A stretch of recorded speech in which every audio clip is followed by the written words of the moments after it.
Execration versus Aura PH. This is going to be Uncrowned versus Crowned. Ladies and gentlemen, kami ang magiging shoutcasters. Ako, si Butters, ang yung magiging anchor. Sama ko ngayon si Rockhart na magiging analyst. Nangyayari ka So, na? kamusta Rockhart? Ano nang nangyari dun sa Series 2, Series 1? Kung anong gusto mong pag-usapan?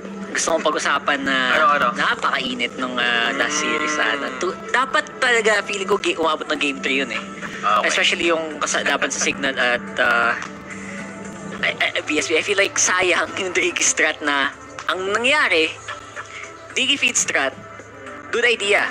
Tama, good idea na magkaroon ng Diggy Feed Strat. Pero anong problema, yung counter sa Diggy Feed Strat, instead of guluhin niya yung farm ni Claude, sa early game, dun pa sa Claude napunta yung early gold na meron pang gold talaga si Diggy pag namatay siya.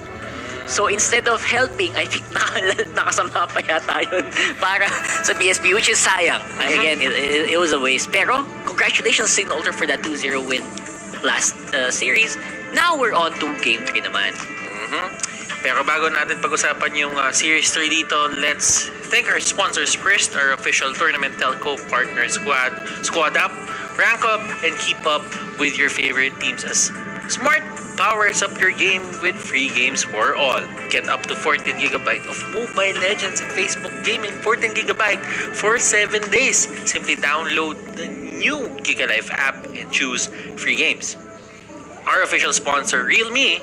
For all your smartphone gaming needs, Realme has got you covered with the Realme 6 series with an ultra-smooth display, fast charging, and powerful processors. We also have our official sponsor, Gillette. Get free diamonds with purchase of Gillette's Mach 3 Razor, Vector 3 Razor, or Blue 3 Simple Force pack, and select pure gold doors nationwide. And our partner in esports, PayMaya, get 5% balikbayad when you purchase your gaming pins via PayMaya, the better way to pay. Promo runs until September 15. Partner in esports, TikTok. Search nyo din ang MLBB on TikTok Live for a chance to win some awesome prizes, and you can watch the live stream there as well. And our official gaming headset partner, Logitech G, here like a pro. And of course, this is powered by Monton. And thank you, sponsors, for making this all possible. Now, pag-usapan natin ang Uncrowned versus the Crowned. For the longest time, ever since Obs Gaming, Zapno has been here, he's been leading the squad, and ngayon, nag-sit out siya to be the 6th man. And to be honest, ang daming expectation for this team, but right now they're still uncrowned. For the other side naman, Aura PH dito, they really have to make the most out of the season because they can build a dynasty. That's right. They do. Pero bago tayo dumiretso at pag-usapan natin yung mga teams, kilalanin muna natin ang side na Execration.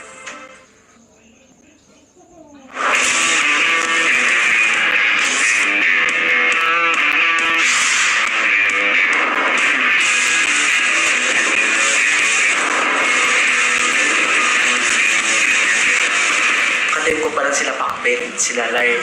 Every time na may laro kami, hindi talaga kami nagpa-practice. Hindi namin alam kung paano kami nanalo sa regular season. Parang naka-win streak pa yata ako sa regular season nun eh. Parang nagpa-flashback sa akin na parang namin nagagawa yung ganun.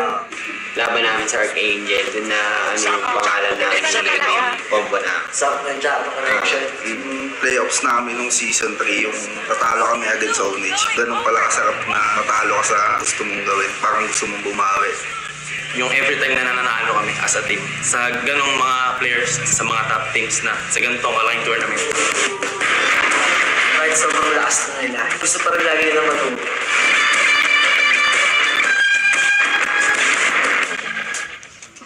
The willingness and eagerness to learn for the side of Execration, yun yung main thing na tinitignan dito ni Zapnu. We have Etomax, Benecutie, Chaknu, Sagitnu, Hate, and Zapnu. Yep. Ito nga sinabi ko kanina. And ang main thing naman na gusto kong makita dito is yung QR code sa upper right. QR code, Scan nandiyan nyo din yan sa taas. Scan it and support your MPL teams, your favorite MPL teams. Kung hindi pa kayo naka-like, naka-follow, naka-subscribe sa kahit anumang social media platform. You know what it is. You know what it is. So, please, alam mo yun, they're the ones who are giving us the entertain tayo. Tama. Every week. So, for Execration right now, Rockheart, tatawagin sana kitang Midnight. Ang ingay kasi ni Midnight. Ang init na. Okay, hindi mo pa nababasa eh. Kaya pa nababasa eh. What do you think are the takeaways from the first time they met dito? Ngayon, magkikita uli sila on another setting, 10-man setup. Ano yung mga pwedeng ayusin na execution dito to get the win this time around? I think kailangan ayos na execution is hindi sila, they need to get more comfort heroes on Chakno. Kasi yun talaga eh. May yung factor na Chakno gets unlocked, yun yung nagiging missing from the recent execution games that I've seen. Otherwise, they are a perfect team. As long as Chakno can get rolling. Minsan kasi pag napapwesto siyang magpopoling Koopa, for instance, it's hard. It's difficult for them. Pero once he gets onto those Kufra, onto the Atlas, it looks better. They look like they're on form. Everyone else follows. Ito Max, Benecutie, Hate can perform even better as long as Chakno feels comfortable on the hero. But, ako, yung titignan ko talaga dito is you channel the Hate. Again, Hate has been, sabihin natin na rough yung kanyang performance through the past weeks, pero right now this is the time na pwede mo i-unleash si Hate ulit at magkaroon ulit ng significance yung mga games na ginagawa niya dito. But we do have our other team or a PH na handang-handang magpakilala sa inyo ang mga OPA natin. Let's head to the video. Tunay na OPA.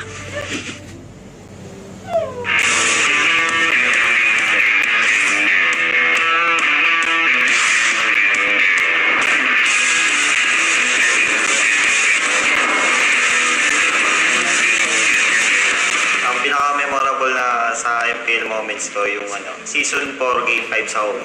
Close fight lang, tapos biglang lumamang yung Oni. Sinabihan po ako ni JP na pag namatay ako, matatalo kami.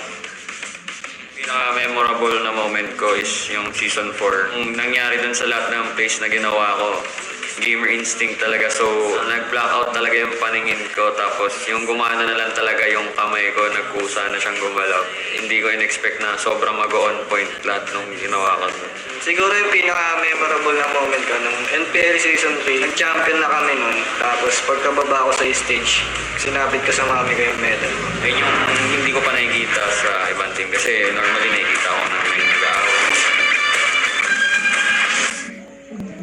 Nag-blackout yung paningin ng Raplisha. Gumalaw yung, hindi niya alam kung ano nangyari. Yung kamay niya, gumalaw. Gumalaw. Or a PH dito with the roster lineup. Have Raplisha, LVJ, Kilowash Green, JP, Renjo. Scan nyo itong QR code sa taas. Matik. May bago silang teaser video Please doon. lang, panoorin Please lang, nyo. panoorin nyo. Makikita nyo. JP! Raplisha. Ganun ka. Mapapaganong ka na lang eh. Iba talaga eh. Basta you'll know what we're talking about. Visit that QR code for sure. You will not be sorry. And this is a team na I think yung sinabi naman ni Raflesia, ikaw naman grabe ka naman eh. Gamer instinct. Gamer. Ano yun?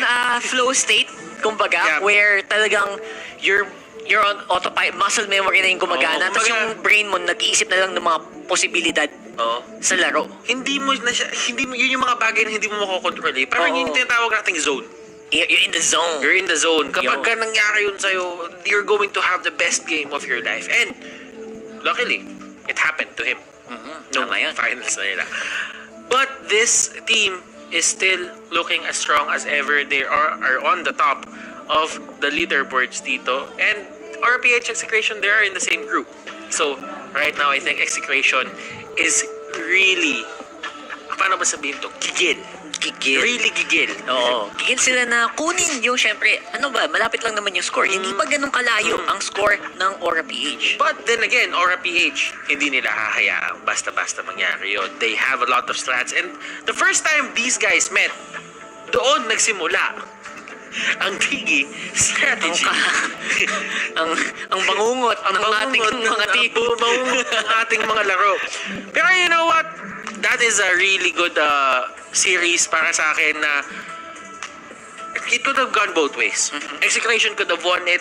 The thing is, gumawa ng isang play sa Loyi dito si Raflesia, which caught out yung Harat ni Aid, and that really just gave the game or gave the series para sa side ng Aura PH. But you know what, Execution dito, I'm pretty sure that they are very capable.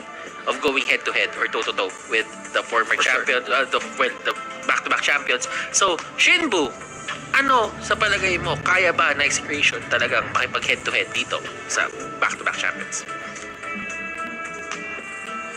Oo naman, Butters. Kayang-kaya talaga. Maraming salamat sa insights ng ating mga casters, mga tol. And actually, thank you, Butters, for pointing it out. Hindi lang actually Diggy yung nagsimulang horror mula sa laban ng Aura and Execration. There was a very massive highlight play there mula doon sa Loyi. And I think, maybe you can correct me on this, pero I think yun lang yata yung Loyi pick ni Rafflesia for the whole regular season. And isang explosive play lang ang ginawa ni Rafflesia doon, and that allowed them to get the win on that series. Now let's go into the team head-to-head here. Still very erratic, but look at that. Nakaka-recover na po. Nakaka-recover na po kahit papano yung average kills per game.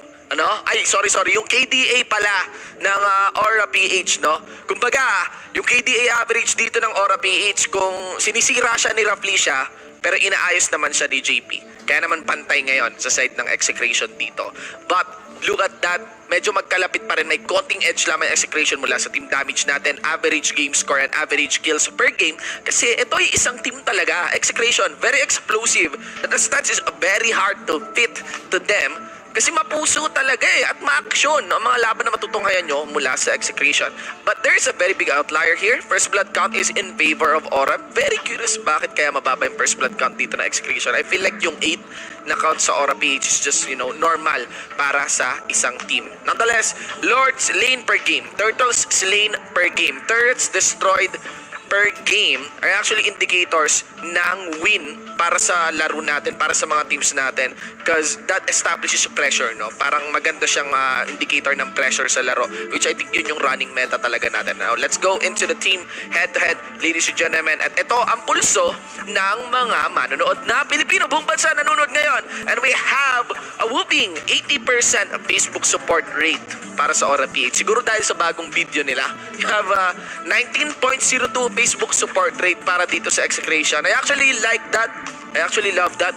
Not because I'm against Execration, but rather Execration has a very big fan base. Pero yung mga fans ngayon medyo mas factual na bumoto at mas naniniwala nga siguro sa kung ano ang pinapakita ng stats dito. Pero this is Execration you are facing, boy. Not to mention of the matches and of course mga bots nila on how erratic and how unpredictable they can be. They also snag wins din, no? Back in Season 4 and Season 5 against Aura dito. Only to falter in Season 6 with a 2-1 series para sa Aura PH. So makikita nyo kung history lang naman, nagkakalapit. Yun na nga, mga kaibigan. Also, kailangan ma-improve ng Execration yung kanyang season win rate dito para talaga mas ma-build yung confidence ng fans ng Execration. Now, for our player head-to-head, silipin natin syempre si Heat kalaban si JP. Ako, nag-express na ako openly ng pagdududa ko sa consistency ni Heat mula sa side ng Execration.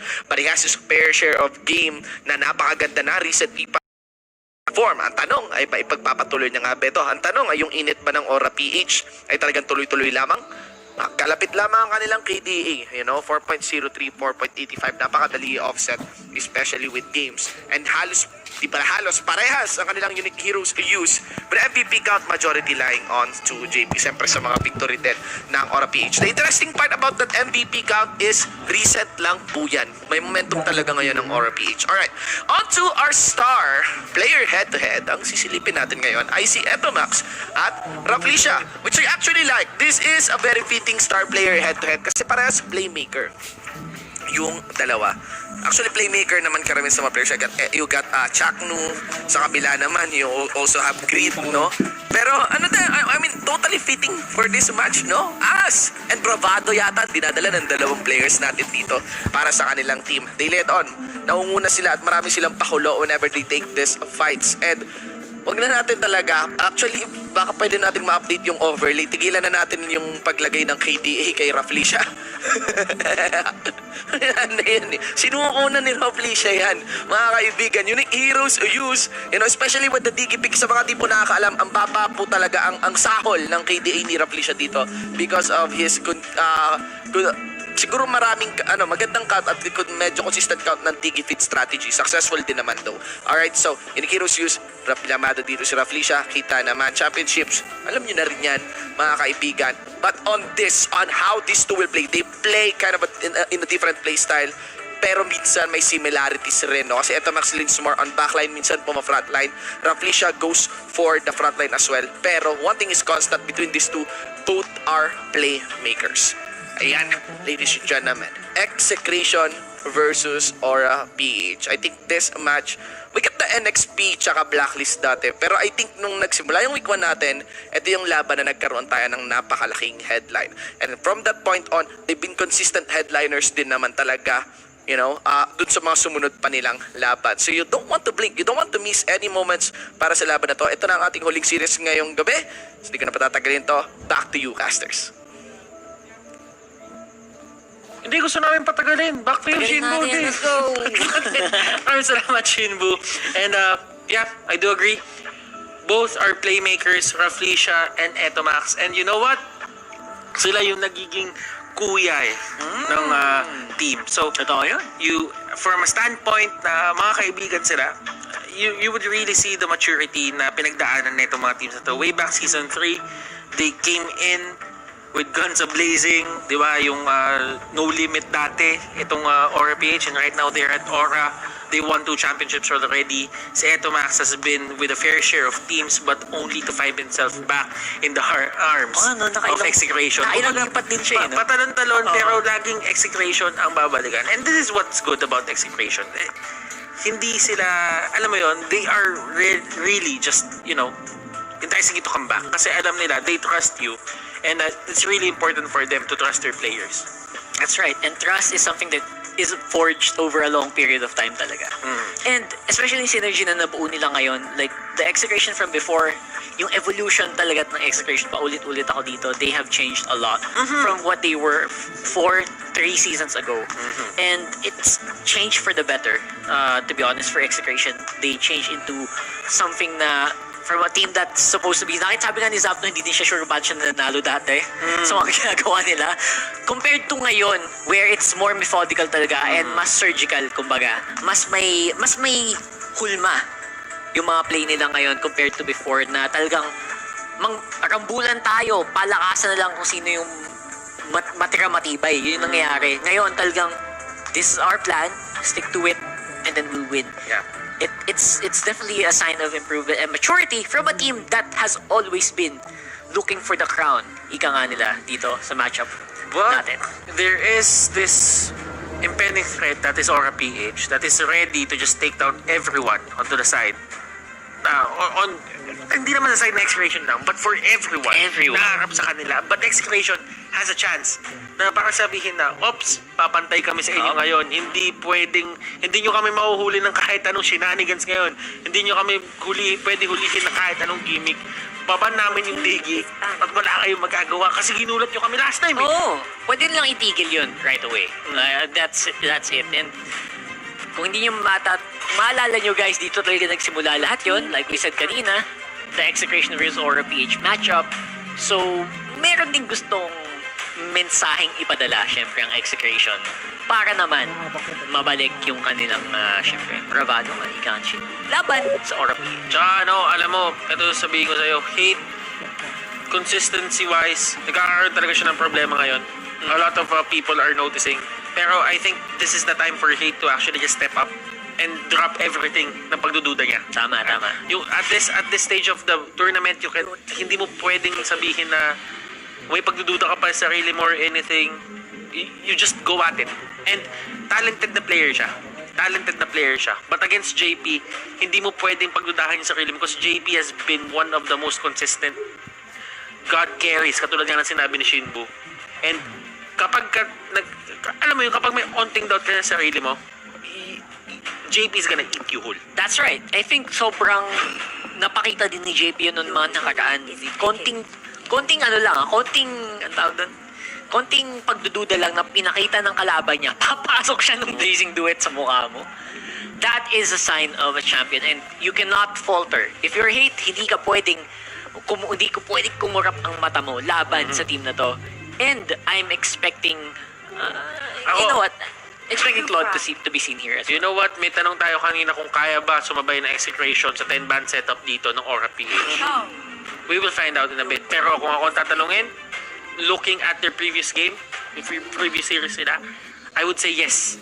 ano naman? Kaya nila. Kaya But naman. they really have to prove it kasi nung natalo yung Aura PH sa Bren Esports ng 0-2, nagising ang Aura PH. Nagising talaga, Nagising ang Aura nakakatakot na silang PH. kalaban ngayon. And, you know what? Execution din kasi yung unang nagpakita na kaya mag-bleed ng Aura PH. Even though they're the back-to-back champions, pinakita na execution ng game number 2 nila na parang Nasaktan, no? nasaktan Oo, din eh. nakasakit. Ang execution, kahit pa paano, they are obviously still in line for contention dito sa playoffs. And they will definitely want to take this opportunity na mapakita yun sa ating mga manonood. So, let's head on to the draft. Wait, you have the Khalid. You have the Khalid, you have the Yisun Shin, and you have that Balmond. Interesting.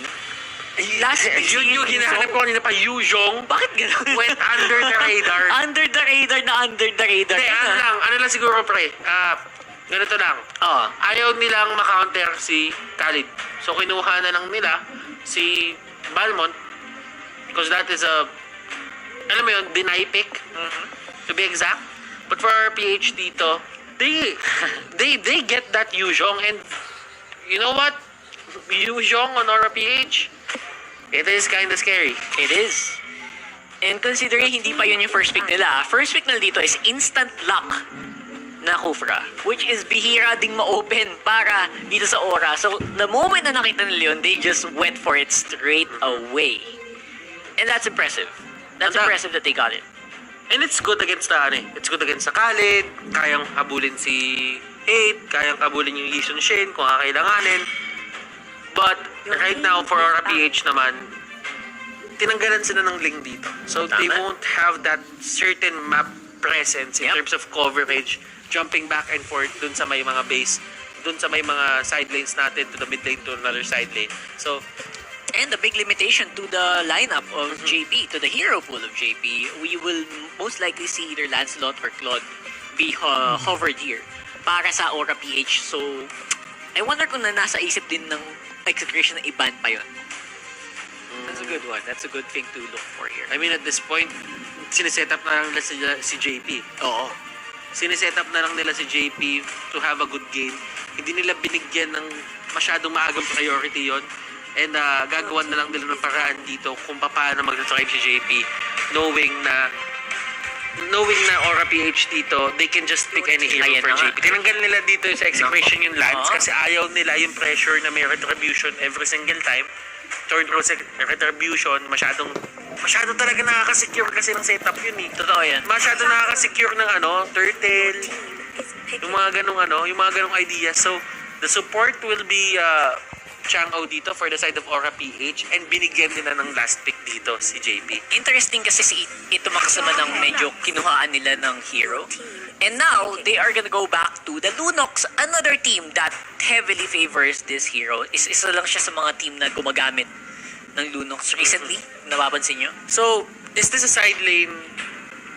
Pwedeng side lane Johed, Balmond, tapos support. Trio yung Lunox. na Support parang, nito, Max. di ba mahirap yun? Pero pwede rin kasing maging support yung Johed eh. Yes. So, we'll see later. Pero right now, Aura PH, makaka-just pa dito execution kung sino yung dapat gumamit ng kahit anong hero kasi they are just waiting for Aura PH dito to just pick their last carry. A Claude, would it be that bad? Pero, who knows? Baka pwede rin mag-carry din. Malay mo. I think it's go for a Harry. Okay.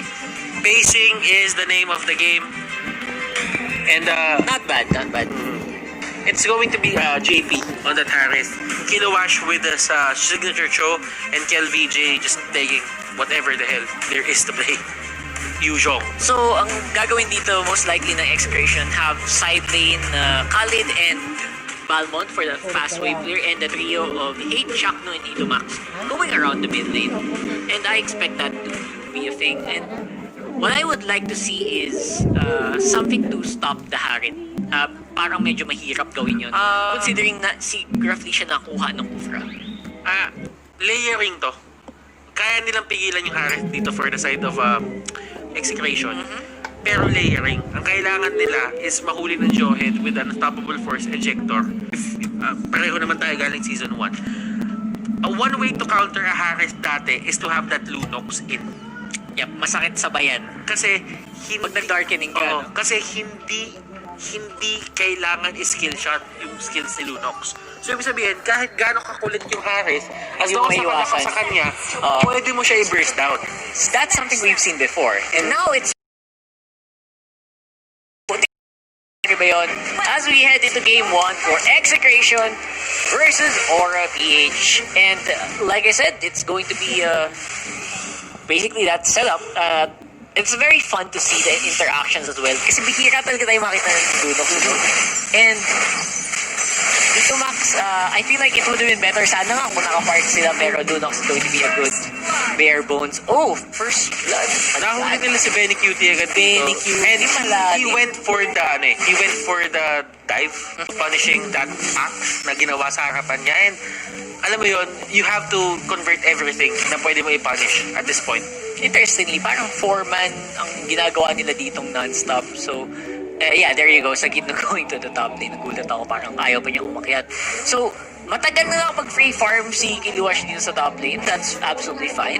And si Benny Cutie talagang pinipilit niya na malalim ang pasok with the Balmond. That's interesting. And eto Max, dito yung next target. But here comes KLVJ going 1v3. Hate ang kanyang target. Eto Max, dito nalapitan din ni Kiel, but that is gonna go to the hands of Greed. And kaya ba talaga na Execration dito i-invade etong side ng Aura PH? Kasi they're really trying, no? pero napapunish talaga sila just because the Yuzhong is there. Medyo mahirap to be honest, but right now si Chakno trying to be disruptive, trying to stop the buff from going over to JB, pero yun pala, siya ang makukuha ng Aura dito. I like the aggression, execution dito. Nasa kanila yung bola at that point on kasi hindi umuwi yung Aura PH and hindi nila tinantanan. At may nabawi sila May dahil doon. nabawi sila. At naparusahan pa nila si JP dito na nawala sa kanya yung buff niya. Yep, big deal na nawala yung buff na yun. That is a purple buff, additional cooldown reduction, mana regen, and everything that JP actually needs. Ngayon, siya naman ay may hirapan sa Gitno. Will not be able to sustain against the meteor shower. But look at the Zaman Force, hindi napipigilan ng Aura PH dahil lang sa pagkawala sa kanilang purple buff. Benny Cutie trying his best. He will get away. And execution dito, gusto ko yung idea ng execution na sumabay eh. Yep, non-stop sa bayan lamang. And they're really trying to see kung kaya nilang i-out micro yung Aura. And somehow they are. At to some degree they are. Pero the problem here is Greed is 4-0 right now. Yun ang problema doon. Yung Chango tayo nag 4-0. Pero kasi, ang nagiging problema na lang naman nila dito sa pagsabay nila is hindi nila napapansin yung mga side lanes. Look at Hate. Hate got, sabihin natin, assassinated by Kiluash Cho. So, you really need to focus more on just protecting your hyper carry at this point. Kasi feeling ko, Kiluash, hindi siya mag-shy away from those kinds of, alam mo yun, opportunities. Chakno dito, walang opportunity para tumakbo kasi Zaman Force is still there. Execration, they are falling to the pressure na pinapakita ng Aura PH dito. Ang hirap mag-sustain laban sa isang Chang'e at saka isang Arit na pag nagsabay, no? Like, sa ngabutan ka lulugar. Medyo mahirap yan. Now they want to go for Turtle. This is going to be a pretty open Turtle unless may magawang milagro sa Itomax dito. Going in for that assault. Tanggal din si JP. Ang ganda na ginawa doon. Aura PH had a good thing in mind na kunin na yung turtle doon, but sa Gitno, putting the pressure on, nag-ultimate siya doon. He catches out Harith. Harith didn't have the Zaman Force cooldown reduction. Wala din sa kanya yung purple buff niya. Wow, that is just interesting. Sa Chakno pa nakuha ng turtle bomb. Unstoppable force. Now, paano na to? Let's go and look at the Gillette instant replay. looks like Ito Max talagang gigil here, going for greed. Nasipa nga lang ni Kiliwash, pero naiwan nila yung dalawa to go for the turtle, not to mention si Chuck no malapit na din. That's why they lost that. I mean, binigay nila isang kill, pero nakuha nila mas madami in return. So Execration dito, even though they gave up 9 kills versus 4 kills for the side here of Execration, alam mo yun, kumbaga hindi siya magiging malaking factor just because you are putting your presence into the map as well. Yes, exactly. Hindi yan yung tipong 9 kills tapos dire-diretso na nananalo lang yung Aura PH. Hindi. May objectives din na nakukuha dito yung side ng Execration. Kailangan pa rin mag-ingat ng Aura PH dito. Tingin ko din, and Aura PH is starting to look like they are just evening up. The Execration, yung lamang nila no early game na bawi agad ng Exe right now daw sa Quito in trouble. Kiluash, going for the chase, Raging Sandstorm, palayo. Walang problema for Exe. And bottom lane naman, Benny Cutie still non-stop on the Balmond, pressuring KLVJ. So, ito yung nangyayari dito. Sa Gitno, pagka nagduduel sila ni Kilowash, Kilowash knows that he has the upper hand. Pero kasi kahit nasa kanya yung upper hand dito, yung damage output niya ngayon hindi talaga enough just because of the sustained capability na meron ang isang Khalid. Totoo yan. And Khalid as well is a great laner. That's why lagi talagang uunahan ng mga team natin.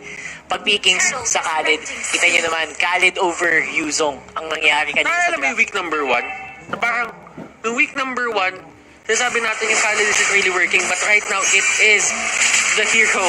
Oh my The God! season, pero look at this, Chakno, nandun sa may pinakalikod, Benny Cutie will be the next target, he has the flicker, he will get away, at andun naman si Yuzhong, getting the kill on that Lunox. And naka-fade, ang maganda naman doon for Exe is naka-fade away, nakuha si Hate ng turtle buff while all of that was happening.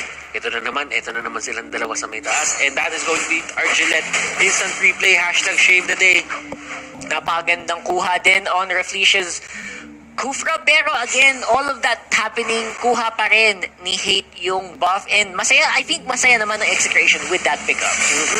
Pero dito gusto ng Aura PH talaga mag-push, but still, the question is, can they do that as the superior? Sabihin natin, not really superior, but they have sufficient na clear wave onto the side of Execration. Ito na nga si kuya mo, Hate. I feel like kuhang-kuha ang timpla, kuhang-kuha ng Execration na sige, i-pressure natin yung side lanes para hindi nila mapansin masyado yung Lee San-Shin. And it's working. It's working. Lee San-Shin is doing a lot of damage sa mga tore, sa jungle, at in Aura PH, matagal pa yung iintay nila bago maging solid skill VJ on that Yuzong. Okay, tingnan natin dito yung mga plus for both teams. Execration dito, na-shutdown nila dito si JP for the early game.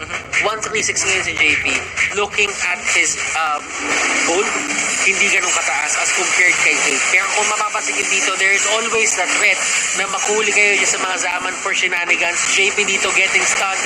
Kaya ba nila hulihin? That is the question sa Gitno dito. Sobrang aggressive. Doon sa may likod. Eto, Oh my God! Nahuli! What Sa a Gitno pick! dito ang magiging next target. Knock up. Will it hit? No, it won't. Pero hindi naman kailangan. And why is that win from Aura PH sa clash na yon important? Kasi mag-up na yung turtle. Tama. Iba talaga. That is a great timing to go for a fight. And that's a pretty good pickup. Almost for nothing yung kill na nakuha nila doon sa Aura PH from Execration. So now Turtle will be open here. JP14, Zaman Force, palapit kay Chakno. Akala niya safe siya, yung pala hindi. Last hit will be going to Raflesia instead, but the objective is still alive. Benny Cutie, pwede pang mang-steal. With the little counter, he's balling, he's waiting for it. At nakuha ba ni Hate ang Turtle? And dahil na-threaten dito ang Aura PH doon sa presensya ng Balmond, the Benny Cutie, na retribution ni Hate etong turtle, and that is Akala ko si Benny, no? that is a crucial play on the side of Execration. Kasi sabihin man natin ngayon na in terms of kills, kung papansinin niyo yung kill score, Medyo bugbog. Siyempre, 15-6. 15-6, nakakalamang talaga yung Aura PH. Pero kasi yung gold, The gold is real. Hindi yung story eh. Iba talaga. And they are fighting over towers right now. Ito Max, tinatangke lahat ang sakit ng meteor shower. Pero yung torre nila babagsak ng walang kalaban-laban. Wow, that's a lot of gold that Execration's getting na parang wala silang binibigay. Pero madami silang binibigay sa mapa. Ang bilis mag-farm na hate dito. Interesting facts about Execration and Aura PH dito. Alam mo yung Yison Shin. Well, not really the Yison Shin, but yung Khalid dito ng Execration, it has a high win rate. Kung papansinin mo yung Khalid nila dito, may 3 games before this, and they have a 66.67 win rate all throughout. So, you really have to take notice na kung paano nila gamitin to. Look at this. That is the perfect setup for Sagitno. Naipit nila sa narrow space etong Aura PH. But Aura PH, kailangan nila tumakbo dito. Can they do this? What a play coming out from Chaknu. Tinapon niya dito si JP paharap sa mga kampi niya. And I think yun lang yung kailangan niyang gawin, right? They just hindi kailangan magkaroon ng super strong na team fight si Chakno. As long as he can get JP, I think okay na yun. That is the job that you want for that Johit. And now, KLVJ is 4-0-2 dun sa Yuzong, pero hindi masyadong naaramdaman. I think that's a big problem. Considering ang ganda sana ng stat line talaga. Ang ganda ng stat line dito ng Aura PH, I have to say. And dapat yata they should have more gold dahil dito sa kills na to. Pero I wonder what's happening. It's more the idea kasi, di ba, matitake down ng Aura PH yung Execration. Tapos, ang mangyayari, low respawn timers. So, aabot sa oras, natatakbo lahat yung side ng Execration doon sa kung ano mang objective yung kinukuha. At sila yung magsesecure. Sila pa rin yung kukuha, Sila no? pa rin magsesecure. Yes, nakakuha. Kumbaga, harapan tayo kung harapan. Kung gusto niyo talagang yung keep away game na ginagawa niyo all throughout, hindi namin napapayagan yun. Ang gagawin namin, lalaban kami ng lalaban, hindi namin kayo pagpapahingahin. And yun nga, nangyayari over and over again, hindi natin napapansin mga maliliit na bagay na ginagawa ng Execration. Back to the game here, mga kaibigan. Here, 3K gold lead. Out of, I think, most of it is from the towers, obviously, kasi lamang sila ng 2 torre. And that's something na feeling ko kaya namang mapantay agad ng Aura. Diba? Kaya nilang patayin yan. Kiluwash is a strong split pusher. Pero hindi niya magawa kasi he keeps having to check on Benny Cutie. And here's another example of that. I think this should be an easy 1v1, pero Gusto niya lang gamitin ni gusto niya Benny pa-hold yung down lang. regen. Oo. Gusto niya gamitin ni Benny yung regen. I think so. I think he's just And waiting. ngayon na may attention na siyang nakuha dito, he will try to get away. Pero ang tanong, kakayanin niya ba? With the help of the flicker, Oh, yes, pero touch. kiluwash dito. With the presence of mind. Presence of Sinabi na mind. ni Shinbu kanina yan, presence My of God. mind. And map awareness. Map Aware, alam niya na, oy, teka, parang madilim ang mapa. Yun yung- Hindi maliwanag ang buhay, ah. Yun yung isa sa mga magandang presensya ng mga side laners or off laners na tinatawag natin katulad ni Kilowatt. It's more on the idea na kumukuha ka ng atensyon para kahit pa paano magkaroon ng breathing space si JP dito. Oo. I mean, JP, he's still doing okay, pero hindi yung area na ina-expect mo sa kanya, hindi yung performance na ina-expect mo sa kanya. Na-shutdown talaga siya dito hard sa side ng execution. And I really like watching Kiluwash play like that. Like, para siyang, alam mo yung Indiana Jones, parang dami yung tinatakbuhan trap. Isa-isa yung tinatakbuhan niya, ang ganda nun. Pero for now, we are gonna go into a big team fight. Most likely, Sagitno will engage, great with the kill on the back foot. And Sagitno being left behind. Si Hate ang focus ngayon ng Aura PH and Nia gets taken out. And look at this, the turnaround execute doon on Greed. Greed will go down. That is going to be the godlike. Sagitno dito, lumuhod sa harapan ng 4. Make na 3. Make na 3. Teka lang ha. Huli ka, boy. Teka lang. Make na 3. Malefic roar. O, ano? Boom! Ayan na, ito na yung pang split push talaga. So now, I think, kanya-kanya tinatrabaho yung teams dun sa exchange na yon. Greed yung gusto ng Exe, ang Aura naman gusto ng Hate. Si Hate, nakuha kasi ng bonus, and the Lord will go over to the red side. Opening, and this is Execration not really getting the best team fight out of this. Kung Oo. nakikita mo, Na-split nag-front si Sagitno. Tama yung ginawa. Actually, okay ginawa yung Sagitno dun eh. But the problem is, they did not account for the players na pwedeng pumunta dun kay Hate. And Hate Exactly. was put in a 3-man setup, in a triangle formation ng kalaban Take down agad si Hate. na hindi niya na alam kung paano lalabas doon at that point. To be honest, kahit na meron kang mga flicker and dash doon, there was just no way you were gonna get out of there. I think this lineup is specifically made to keep up with the Yi Shin. Kahit na super aggressive na alis ka. At sa puntong ito, wala pang flicker si Hate. And this is one of the reasons why infamous tong show ni Kilowash. Hindi sila mag-shy away sa paggamit niyan because they know that Kilowash is capable. Now, here comes the Lord. Unti-unting nagmamarcha. Chakno dito. What does he have in mind? Ang dami niya plays na ginagawa Grabe kanina. naman yun! They are forced back. Hate dito. Nahuli ni Rafflesia and don't show him. Championship Kufra for nothing. Surprise dito si Eto Max. Look at that. Another knockoff coming out from Rafflesia. And enabling people is the name of the game. Execution dito. They're falling down. Yung base nila, unti-unting bumababa yung buhay, and that is going to be one more hit, and that's gonna secure game number 1 for the side of Aura PH. Kamuntikan Kamuntikan pa, men. pa ang Aura PH dito. Championship Kufra, walang katakot-takot na papasok sa backline ng kalaban mo as long as alam nila na kaya nilang lumaban. Yun na yun. Ito yung benchmark nyo sa pagiging Kufra talaga, no doubt about it. Pero, yeah, go. Ito lang.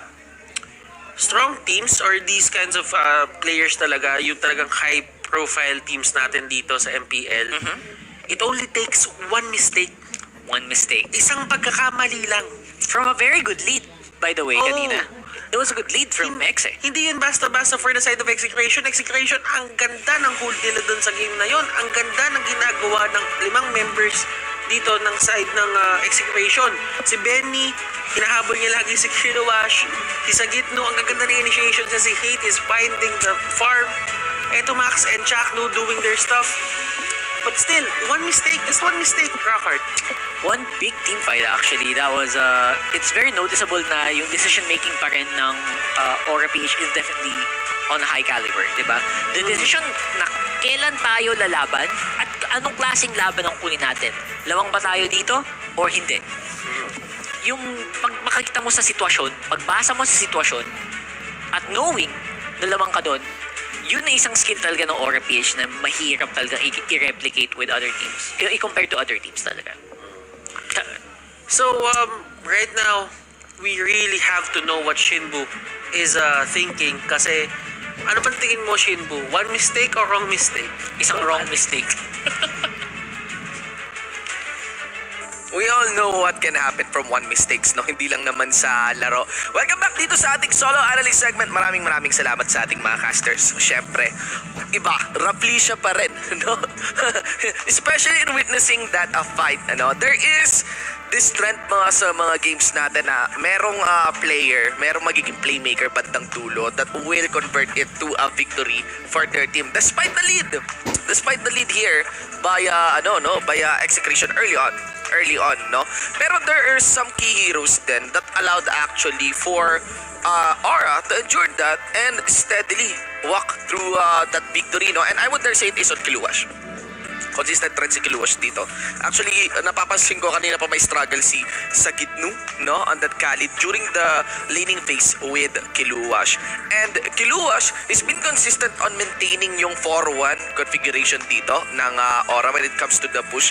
He understand and siguro yung buong Aura din naiintindihan nila na a 4-man unit is already very rewarding for them. They have grid to shove the lanes. Alam mo yan, ang taas ng kanilang frontline pressure unless a massive play was done by Chakno. And it does look like, yes, Benecutie has the durability for it. Yes, si Etomax also, despite the bronze performance, has some outplay capacity for that Lunox para makalapit din. Pero yung playstyle ni Chakno, no, on this Joid support, feeling ko mas kailangan pa ng mas makunat na hero to fit that playstyle of Chakno. I still like the playstyle of Chakno here, pero yung hero lang, hindi fit for that playstyle, no? May mga ganung moments talaga si Chakno. Obserbahan niyo yung mga performances niya kapag naka-PNK siya, kumpara sa mga performances niya pag naka-Akay siya, at saka naka-Atlas. Now, on to our player post-game. Ladies and gentlemen, makikita nyo nga kung gaano ka-threatening ni Kiluwas dito, no? Kiluwas actually has the most third damage threat mula sa side dito ng Aura. At yan yung sinasabi natin na yung 4-1 config ng Aura na minemaintain nila ang baba ng third damage ng the rest of the members ng Aura dito, because this is the 4-man squad na minemaintain nila against the members here ng Execration. If you want, you know, to have an easy reading of that stats, you know, makikita nyo na kung ano yung damage ng apat sa kanila. That is, of course, the soak up damage or nakuhang damage sa kalaban ng mga players dito ng Execration. Also want to mention na yung yellow bars dyan kay Kiluwas. Third core item is a Malefic Roar, no, on that show, which is okay naman, pero you don't see that really every day. After the POD, minsan may mga show na iba yung item, it's not directly Malefic Roar, no? They fully cash in towards the Malefic Roar. Pero si Kiluwas, alam niya yung role niya. I will be a constant push and threat para sa team ko, kasi napapansin ko, Execration loves to fight. They have a composition na G para lumaban. Pero si kaya alam ni Kiluwas na he can maintain his dominance on the side lane. By the way, high and dry pa si Kiluwas on that show. So, yeah, silipin na natin ang ating smart highlights of the game, and of course, witness some key moments for Aura PH, no? There are some, actually, ang pinang-alalahanan ko lang, no, yung mga early plays sana nagawa ni Sagid, no, especially and actually may pagka 50-50 pa nga to. At actually, dito may konting huli, no, kay Hate. May huli din naman para kay JP. It's totally understandable. Pero dahan-dahan naka-recover si JP dito. Yan yung tinutukoy kong magandang huli ni Sagid, no? So may bandang taas. He actually connected his Raging Sandstorm to two members dito ng Aura PH. And I can't help but feel na parang in-underestimate yon ng Aura PH. Pero syempre may play nangyari kay Rafflesia. Look at that. So beautiful, ladies and gentlemen. After this, pinned down with his own ultimate. And automatic na yan. Tignan mo kung sino yung buwelo dito. It was of Grid. Sadly, may ultimate pa pala si Grid. Ang dami niyang pwedeng iba to. At binadiblock naman siya ni Chakno doon. Pero, ayun nga, kulang pa rin. And yun na nga, napin down na rin yung mga members dito ng Execration. And that was a massive play done by Aura. We also have nice pick-offs din mula kay Kiluwas, pero hindi na natin masisilip yun. But he really, as we conclude this match, dahan-dahan, ang gusto nating abangan talaga is of that massive play by Rafflesia. Look at Kiluwas pala po on the bottom lane. That is the impact of Kiluwas for that bottom lane, ladies and gentlemen. And this is a very interesting, no, initiate mula dito kay Sagid, no. Look at that, no. So, i-rewind natin yan, no. Ang saya pag naka-rewind tol, ayan, no, paatras. Diba? Diba? Ganyan, no? Okay, so moving forward, we have that catch, no? Hindi na napakita, pero there is a maximum range initiate mula kay Kufra dito, mula kay JP. Very, very rewarding, ladies and gentlemen. And yeah, I would dare say Kiluwas was the one who established pressure for the side lane and threat para sa Aura dito. Then you got Kufra. Surprisingly, it is gonna be of Grid that will be our running MVP. Cannot but feel this is a case na yung MVP natin na enable naman ng kanyang mga teammates. Ayahay yung buhay din hindi ayahay, actually. Willing yung Execration na mataya talaga si Grid dito. Pero ang daming ginagawa ng mga teammates ni Grid na to the point na nag-whittle down Kasi aside from kailangan mo mahuli si Grid, kailangan mo rin trabahuin si Kiluwas na nag-dominate sa isang lane. Kailangan mong bantayan yung threat ni Rafflesia, diba? Ang dami pa. Kahit si Kiel BJ has shined a lot on the using, especially on the early game. You know, strong on all facets. Ganoon na lang masasabi natin talaga dito sa Aura PH. And it was a pretty standard game. Brawlish fight. Wala tayong nakitang masyadong novelty. Maybe just the jawhead on Chakno. But yeah, tingnan natin what will happen on game number 2. Relax lang tayo. At actually, thankful ako na daan-daan lang yung game number 1 natin with Execration and Aura. Usapang MPL muna tayo mga tol.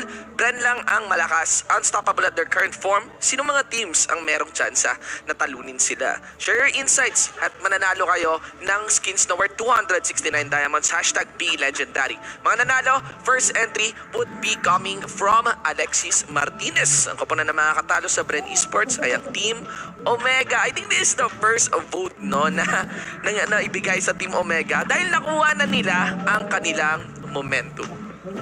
Yung mga powerhouse teams na kukuha na yung momentum talaga during the regular season. On to the next entry, we have one from Leonardo Bacton Felix Jr. Komponen na makakatalo sa Bren Esports ay ang Onyx PH dahil naniniwala ako sa kakayahan nila. Of course, lalong-lalo na sa best support mage ng Onyx PH na si Oh My Venus. Hindi, long live the queen, mga kaibigan. I think this is a legit fan for Onyx PH. Of course, our next winner will be from Mike Santos. Komponen na makakatalo daw sa Bren would be ay Aura PH na naman, di ba? Dahil malakas ang core nila na si JP. Very basic. I love it. Alright, mga tol, maraming salamat sa mga sumagot sa ating usapang MPL. Nanalo kayo ng skits 269 Dias worth. Now, eto pa, magandang big giveaway din. Hindi nyo kailangan sumagot. Kailangan nyo lang i-type yung code na yan na pina-flash ngayon dito sa screen ninyo. And meron pa tayong bonus giveaway code din. Ayan. Dahil, syempre, nataya natin yung ating target, no? Na entries para sa ating mythical raffle draw. Sabi ko nga sa inyo, magandang bigayan lagi dito sa segment natin.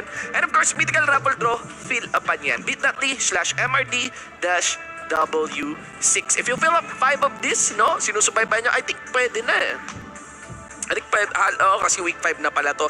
Maka-fill up ka lang ng 5 form nito, makompleto mo yan. Qualified ka na doon sa ating Grand Mythical Raffle Draw na higit pa sa skin ng mga pwede mo mapanalunan mula sa MPL. Alright, yun na muna tayo for this segment. That is just game number 1 concluded. And we know na Execration, they have a lot of things. They can do a lot of things pa. We got game number 2. Whereas Aura naman, you know, they just stick to the basics. And what is the basic thing about Aura PH?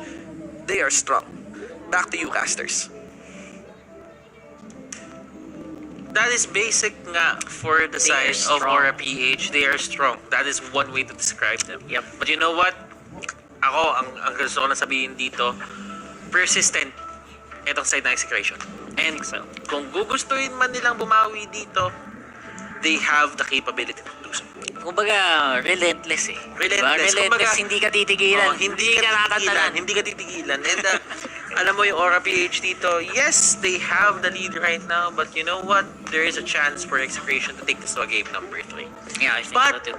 hindi din kasi hahayaan ng Aura PH na basta mangyari yun. I'm pretty sure na merong isang plana dito, yung Aura PH, just to close this out right now. Yeah, get that win rate, secure the win rate, and this is a team na ang daming lineup na kayang gawin eh. Kahit iban mo yung Kufra. For example, maisip kayo ng Execration na iban yung Kufra. There's just so many things that Reflection can play. Yeah. A lot of the biggest strengths of Aura PH always is gonna be their hero pool. Everyone knows the championship Kufra, right? Everyone knows that. It always almost gets banned out. Pero laging may nalalabas na malupit na hat-trick ang Aura, and that's the reason why the fans love these guys, right? That's the reason why. Pero again, Execration, on the other hand naman ng Execration, this is a team that hindi sila nagsettle na matalo lang basta-basta. And I like that. I like the attitude. And when put in a difficult situation, medyo may mga kaiba ding lumalabas din sa team na to. Kaya mahirap talagang magsabi na to hero to. Walang ganun eh. Hindi mo masabing ganun eh. Can they do it? Yan yung malalaman natin in just a bit as we are going to head into the draft in just a bit. But you know what? Aura PH, I do agree that they are very creative and they are not scared to express yung creativity na yon in terms of that certain drafting. Pero you know what? Execration, napakita din naman kasi nila na kaya nila eh. It's just that yung small mistake, ang galing eh. Ang galing nung factor ng one mistake can just lose you the game. Yeah, it's difficult to... Ang sakit sa puso na no? Yung ganun mangyari. Na you're playing for very well, you're playing perfectly for the past how many minutes? 15 minutes? 13 minutes? Tapos biglang isang mali lang, mag-fall everything na pinlano mo and you consistently played against. Now, given that Aura PH got almost double the kills, hindi pa rin naging problema yan for Exe.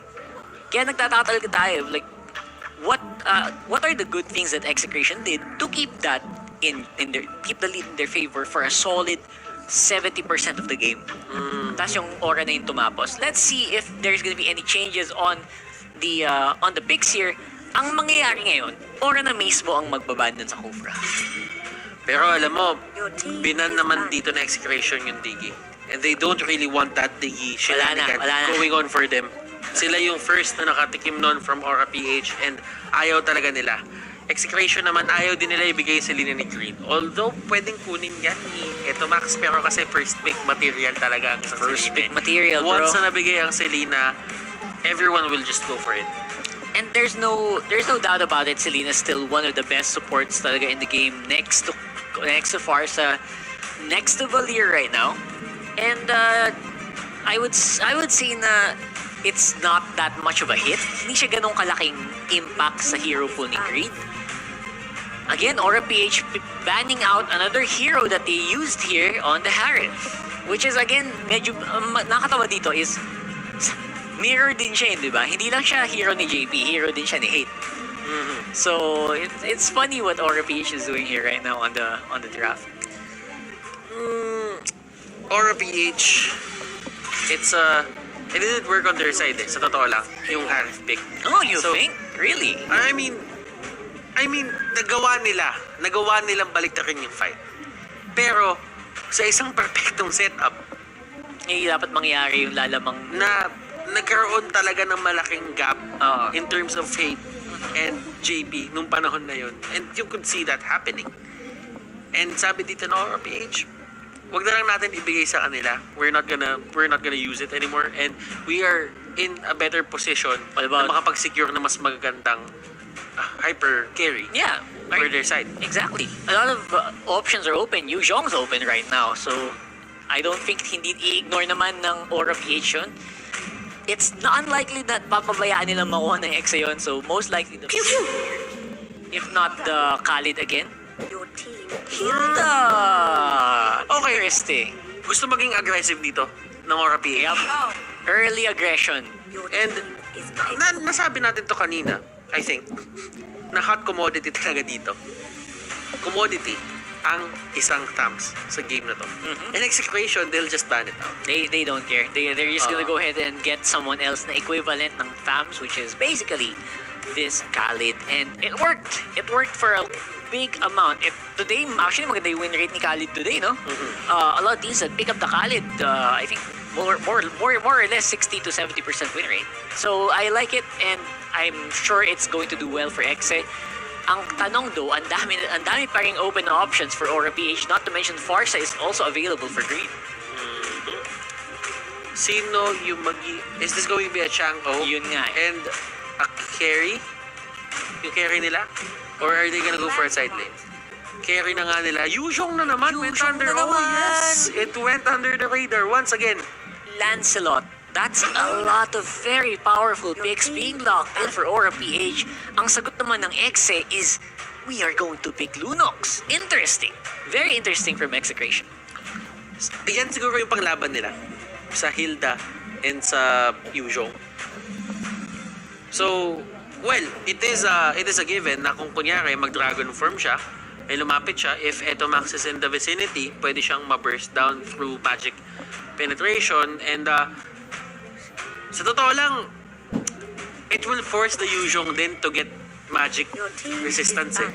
Ang medyo uso kasi ngayon, ang medyo uso kasi ngayon physical kasi hyper carry eh. Pero nagkakaroon na tayo ng point of adjustment just because meron Chang'o, may Kagura, and may ganitong Luno. Yeah, well, the Yu Zhong has integral Oracle builds naman. So, I think second or third item usually, pwede siya mag-Oracle. And that's something that, you're gonna force the enemy to play a bit more defensive. That's good. That's good for Execration. Pero sabi ng Execration dito, ayaw namin ibigay yung Kagura, ayaw namin gulatin nyo kami. Katulad ng mga ginagawa ni Creed. Shenanigans and everything. Or a PH, wala ka Galawang naman. baloy, Pwede, baban ba nila dito yung Yisun Shin? Baban out nila yung Johead. Ayaw nila ulit na mabato-bato lang dito. Basta-basta yung hyper carry nila. Katulad ng nangyari I know. sa game number 1 with JP. getting caught out almost every time na malapitan siya dito ni Chakno. Surprisingly, binibigay talaga nila yung Lee Sun-shin. Wala silang pake kung mag-Lee Sun-shin si Ace apparently. No? And that's very interesting to watch. And Yeah. alam mo yun, kasi madali kay Lancelot na abutin yung Lee Sun-shin. That's true, that's true. If they ever go for the Lee Sun-shin, madali kasi talagang abutin. Especially yung Lee Sun-shin kanina ni Hate, which had the retribution at hindi yung flicker. And usually naman kasi hindi mo naman makikita talaga si Sun-shin na mag-flicker. Usual meron na. Excuse I me. mean, you would see more emphasis on the retribution. Pero kasi, yun talaga kasi isang selling factor ni Lee Sun-shin Parang pwede mo kasi i-refresh yung dash niya. Yeah, and But it has you are aggro. it has a built-in parang mini purifier. Diba? So I know, pero a lot of the safer KDA leaders that we have right now actually just use that. So Veil. And it's actually, it's a good answer. Interesting. It's a good answer. Ito Interesting. magandang sagot siya para sa isang hero na nakaluhod. Sa isang Ano lugar. nakaluhod? Ay, yung Khalid. Si Khalid. Oo, tama. Titigil ka ng matagal sa isang Titigil lugar? ka ng matagal sa isang lugar? Sige. Sige. Ulti. Plus, not to mention, if the Veil builds Nectus Durance early, solid. Sok pa rin, di ba? Interesting. And Hate going for the claw this time around. Chaknu on that. Okay. Hindi takot. Hindi takot ang Hindi takot Aura PH. ang Aura PH na mag-experiment sa mga bye-bye. But we'll know that kasi this is not the first time na nakita naman tayo ng Veil. Yeah, it's not the It's first the first time. Pero at least the creativity is there. Kilowash pa dito. Yung Ruby niya. Ang tanong, bro, Ano bro? nakita na ba tayo ng Veil na gumana? That's the Yun question. ang tanong. That is the question. Oo, kasi Well, there's always a first time for everything, di ba? There's a first time for everything, and it will be very interesting to see if the Veil can finally find a home dito sa lineup na may Ruby. Kasi kung gusto mo nga namang pumigil at magpabagal ng mga tao, manghila ng tao, Ruby na ang gumagawa nun para sa'yo. this is going to be a very interesting match. You see Aura PH just pulling out something from the hat, tinatawag natin. But you know what? Execution, on the other hand, sila yung, sabihin na natin sila yung may simple na lineup. They do have a bit more easier to execute lineup. Easier Tama? to execute Oh. lineup. So, if ever they want to win this, kailangan lang talaga nila sundan yung pattern na required para sa kanila. Yeah. But for Aura PH, it takes a bit more effort. But if they can pull it off, ito yung mga instances na parang mapapakamot ka na parang, paano to? Paano to? The surprise factor is the power here for Aura PH, diba? Kasi people don't expect the Veil lineup until you see the Veil lineup. So, I would think na mas tama yung sinabi mo kanina, mas madaling i-pull off yung lineup ngayon ng Execration. Kasi sobrang sanay na sila dito Especially with the Lunox. Ilang season na nilang gamit to. It's an easy way to get kills. Easy way to burn damage in the early game. And the problem with the Veil is, it's later game damage, diba? And may mga Veil builds nga na hindi pang bawas talaga. More of pang crowd control. Yes. Which will allow yung kanilang hyper carry na to go for lower HP targets. Yun yung punto actually. Pag may Veil Ultimate, hindi mo kailangan patayin using the Veil Ultimate. Kailangan mo lang siya pababain ng buhay para mak-finish off siya nung hyper carry mo. In this case, that's the Lancelot. So will that work the way that Aura planned it though? That is something that we have to notice in a bit. Pero nakikita mo dito, that is the hot point, the key point for Aura PH dito, na nandiyan si Rafflesia, he can catch anyone out na tatambay dito sa may gilid. Pero kung papansin mo talaga dito, palong-palo si Rafflesia. Palo. Look at the damage. Grabe yung damage output nila dito. Yep, it's real. And again, yung passive talaga nitong ni Hilda, it's just something that it's very difficult to deal with in the early stages of the game. It's the reason why this hero gets banned out all the time. 4 people from Aura PH nakatambay ngayon sa mid lane. control over Lito Wonder goes over to Execration still on Okay. that left side. And we are back on even. Proactive dito si Kate. Ang ginawa niya, nakita niyang binabasag na yung Little Wanderer dun sa may kabila. What he did was, he went straight onto the other side. Pero si Benny Cutie dito has something in mind. He went there and nakalohod siya dito. And it's a way to delay JP. That's right. Good way to delay JP as well as also just, have vision over that map. At habang dinidelay nila si JP, sa gitno, kinukuha naman yung buff doon. I like yung pagmando dito ng mapa, ng execution, na kinukulit nila si JP to the point na hindi niya makukuha muna yung kanyang purple buff, pero ibibigay din naman talaga nila while actually denying yung orange buff doon sa kanyang orange buff side. That's right. And that's a big deal. Tanggalin mo ng orange JP, it's gonna be harder for him to slow down targets. Pero ang problema, of course, will still be able to get some kills on the map. Ang problema, si Hate din. Ang lakas din ng farm ngayon. On that Claude. Kumbaga, team, ito yung mga nakikita natin sa mga carries natin. They're making adjustments. Pero palong-palo talaga ang isang kill na dito. And once na nandyan yung Lunox at nag-scale up na yung Lunox, that's the time na magkakaroon ng konting problema na dito si Rafflesia. But right now, ayaw talaga muna nila ibigay yung level 4 noon as they will commit an ultimate galing kay Kilowash. And si Ito Max going down is a bad sign actually for Execration. I feel like dapat laging buhay si Ito Max to control the mid lane. Or else it's gonna be an easy push here for Aura, I think. Especially Rafflesia right now, sobrang confident dito sa Hilda na to. Tsaka kasi 3 stacks na to eh. Yun nga eh, ang bilis. Oo. Actually, nagkulat ako. 3 stacks na to. So, 1 kill and 2 assist. Kailangan nila mag-ingat dito na kapag ka nakuha ni Rafflesia yung level 4 niya, that's going to be a significant boost in terms of damage. Absolutely. And now it's going to be, again, clear lang ang magagawa ngayon ng Exe. While the turtle is going to go up, na tatargetin right away for sure ng Aura PH. And that's the power of a Hilda. Pero ito Rockhart, ang importanteng point ng mapa ngayon is the turtle lane. Nandoon na yung turtle, nag-set up na yung mga teams natin dito, and you can see Lance, hindi siya masyadong naaalis dito sa may purple buff area nila. Rafflesia though, andito pa rin siya, hindi talaga siya mapupersa ni Chakno umalis dito sa place na to. And alam din ni Rafflesia dito na in terms of the passives and everything, He's home. He's at home. siya yung nasa upper hand pagka nag-trade siya dito sa ginagawa ni Chakno. And look at this, another kill for Kilowash. Pero another stack na naman for Rafflesia din. And the Benny Cutie Raging Sandstorm 2v1 lang naman. JP pa, Phantom Execution, nagalawan. Grabe naman. Talaga ang teamwork talaga nitong dalawang to. Hindi mo look talaga at that. mapapatawad. Grabe yung Blazing Duet. Nagawa niya yung pakay ng Blazing Duet na yon. Clear. Na-clear niya yung wave. Exactly. Although, kamuntikan na nakita natin damage output na ginawa ni Greed dito. Greed, he gets caught out. Yung Eto kita na. dito kay Rafflesia, Kilowash, andito para umalalay. Pero ang sakit sa ulo talaga ng isang Hilda. Kung agro, flicker out, eto Max. Pero doon sa baba may Balmon tayo nagpo-push. And that's going to be the turtle going to the side of Rafflesia. Parang dalawang bully nagsama no?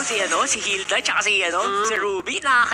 Hindi mo siya basta-bastang mapapatay. Tapos hihila-hilahin ka lang, hahampas-hampasin ka lang ng mga malalaking weapon na dala nila. So talaga naman. And the problem is, for Aura PH, si Hate nakakalibre pa rin ng resources sa kabilang dako naman ng mapa. Talaga naman. Talaga naman. Si Jack na naman dito, nagkita na naman sa Rafflesia. Bestie! Bestie, kamusta ka? Pero sakit. si Chakno, at least, hindi niya binibigay yung rush na yan. Tama. Ayaw niyang ibigay. He denies the fact na nakukuha na ng Aura to. Kung gusto man ng Aura ng control nun, kailangan nilang paghirapan. Oo. Diba? Pero alam mo, Aura PH, they're getting the game that they want. Ito nga Ito yung game na talagang confident sila na kaya nilang mapanalo as long as yung pacing na to tumuloy-tuloy para sa side nila. Yup, and Greed making it work on the Veil. Pansin mo, hindi siya, he's not getting all the kills, pero somehow he's really helping in controlling the waves at yung controlling yung team fight. Ayaw pumasok ng Exe kasi yung damage output is real from the Veil as well. Nakikita mo na naman dito. Ito na naman yung invade factor na Oo, yun pinapakita ang nga dito ng side ng Aura PH. Although makukuha ni Hate yung buff niya doon, walang Not Hilda mahagaw doon. sa kanya. Pero yung Hilda dito, namamahay na talaga. It Namamahay feels na. like home. Yes. This is my turf. Mamaya, promise, makakatulog na yan dyan. Oo, ito, nakahiga na. Hindi, ganun naman talaga pag namamahay, May di ba? kubo na yung gano'n, no? Oo, pero eto, sabi niya, sige, namahay ka. At look at the damage. Isang knock-up lang ang katumba sa Repletion dito. Gusto siya nawawalang buhay. Siya pa gusto lumaban. Grabe yung Uy, knock-up. counterplay. Hoy! And look at this, the pull from Kilowash. Napa-flicker out siya dito. Tignan natin kung paano ang pacing netong sunod ng mga teamfight na mangyayari. Look at JP, talaga pumasok si na siya JP, dito. galit na Yan, galit. Phantom execution, wala na siyang dash in dito. And that's going to be the punish. Great play from Benny Cutie, realizing na wala nang pangtakas at that point Yep. si JP. Sobrang ganda ng ginawa ng execution doon, going for who we really need to go for. And a big mistake for JP to go chase Hate into uncharted territory na wala silang vision. So, naging problem yon, and Hate was able to get an assist because of that as well. It was just uncharacteristic for JP to go there without backup. And ang ganda naman ng sagot ng Exe doon as well. And execution making things count. Hate dito has the turtle and level 12 na si Hate. If you would look at the items of Hate dito, I'm pretty sure na nakukuha niya na din yung perfect setup para sa kanya. And there is another pick of Hate dito. Man, oh man, he's just going ham. And grabe yung farming Hate dito. Sakit! Naka-turtle pa yan. And another 2v1. Tower goes down as well sa bot lane. Execration ngayon. Galit na galit. Going for the hunt. Eto na si Chakno. That was a nice try. Kung nasipa sana niya sa kabilang direction, iba sana magiging resulta doon. Pero still, makuha pa rin ng Exe ang Torre sa gitna. At nagbago ang pacing ng story natin dito. Execration, they are leading this again. Kung nakikita nyo, lamang na naman sa kills ng Aura PH dito. Pero in terms of gold, iba ang story. Sila pa rin ang lumalamang. Sila pa rin ang lumalamang. And ito yung sinasabi natin, relentless, perseverance, persistent. Ayaw nilang ibigay ng madali itong laban na to. Sabi nga nila na Shinbu, puso. Puso Pinupuso talaga ng Kumbaga, Exe. hindi nila susukuhan. Yun lang yung isang factor na execution na makikita mo para sa side nila na talagang gumagana. Hindi nila sinusukuhan basta-basta. Pero Grabe! Pick yun! Chakno, boy! Sinasabi nga natin, Chakno, the X factor. The X Factor. Out of nowhere. By the way, misposition from Great to go near that bush. Pero I guess yun yung mahirap pag you don't have heroes like Yisan Shin, Selena, or Diggy for the map control, for the vision. Talagang there's no way but to face check those bushes. Pero kung nakikita mo naman dito, Rockart, kung paano na sumi-setup dito, yung side ng execution sa loob ng gubat ng Aura PH. And this could be bad for the side of execution, pero mababa din yung buhay dito ni JP. If they can get the kill, this would be bad for the side of Aura PH. Nandun sa may likod, Kilowash dito, nahuli na siya. And execution is manning up to everyone here on the side of Aura PH. Bigla na lang nag-swing yung favor pabalik sa execution just because Hate is getting the farm that he needs. Finally, Hate is looking better here. Aside from that turtle buff na nakuha niya kanina, going for the Lord as well. Slow and steady on the objectives. That is the name of the game right now for Execration. With a 5,000 gold lead laban sa Aura PH dito sa Game 2. But ito, Rockart, may tinatawag tayo dito. One mistake could actually cost execution. Looking at the Gillette Instant Replay, look at this fight, Rockart. It actually did look better kasi walang ibang sagot ang Aura kundi ang tumakbo dun sa posisyon na ginagawa ng Exe around their jungle area. So, this is forcing Aura PH to go into weird situations and awkward positions na lumalamang sila sa laban dahil doon. And nahuli si JP! Nahuli si JP, and that is bad for the side of Aura. They might have dropped the ball dito sa game na to. But let's see, Grid, nahuli niya si Hate na tumatalon dito habang nagbe-blazing duet, and this is really the time where Execration wants to finish this. Wala si JP, wala si Green. This is the perfect time for them. And look at them, para silang nag-aabang dito ng bus. Baka ilabas sila dito sa base. Take me out. Aura PH. Pero sabi nila dito, wala nang patumpik-tumpik. Kapusin na natin to. 4 seconds habang mag-respond na si JP. And this is going to be the crucial moment of the fight. Buhay na uli si JP. There is damage output. And look at this. Chaos Darkening. It's there. Lethal counter na ba to? Rapsisha dito. Yung gilda niya kanina na sobrang bully. Ngayon siya na ang binubuli. And man, oh man, Execration dito just rallying Last back. wave. Getting this win against the side of Aura PH. Ladies and gentlemen, we are heading to a game number 3. Hindi basta-basta ang Execration. Di basta-basta at lalaban hanggang dulo kahit na Eagles sa simula. That is Execration. Sabi nga, pinupuso talaga ang labanan. And I'll be frank, I didn't see the Ruby Veil work nung mid to late game na. Nung early game, it was doing some damage, pero nung mid to late, halata na nagiging mas mahirap na makipagsabayan dun sa talagang like hard hitters that we have on Execration. Execration, very capable of turning things around. Napakita nila sa atin yon. Even the Veil, the Ruby, and the Hilda setup na ginawa dito ng Aura PH. It was aggressive, pero at a certain point lang, it has its limits. And ang ginawa dito ni Hate, he just turned it around with the help of his teammates na inactivate siya and just gave him time to stack up on the goal. Yep. And the gold was all he needed. Did not need the kills, did not need anything at all. Just the gold. And it led them to a victory. Pero alam mo sino madaming gold sa totoong buhay? Etong solo analyst segment natin. Si Shinbu, madaming gold sa totoong buhay ito. Shinbu, penge naman yan. Madami talaga paring Butters. Lagi mo kasi akong pinapahiram at pinapautang ng gold. Anyway, welcome back to this solo analyst segment. Game number 2 was won there by Execration. It was a very interesting battle. Actually, no, nakaantabay talaga ako and tinignan ko mabuti kung how will this escalate. No? Kasi it was working in favor of Aura PH. Here's how. Look muna tayo into the items, no. I want to emphasize though na pwede tayong dumiretso sa resulta ng laban. Kaya din natalo, I have still very big questions on the Ruby, on the Veil, no? Yeah, I know you can answer that. And I did saw some fair share of Veil din naman doon sa competitive. But against this lineup, against this comp, no? Especially the Joe. Lalo na yung Claude, ang dali issue talaga nung Claude. You can just dance around, di ba? You can just outmaneuver this Ruby and this Veil.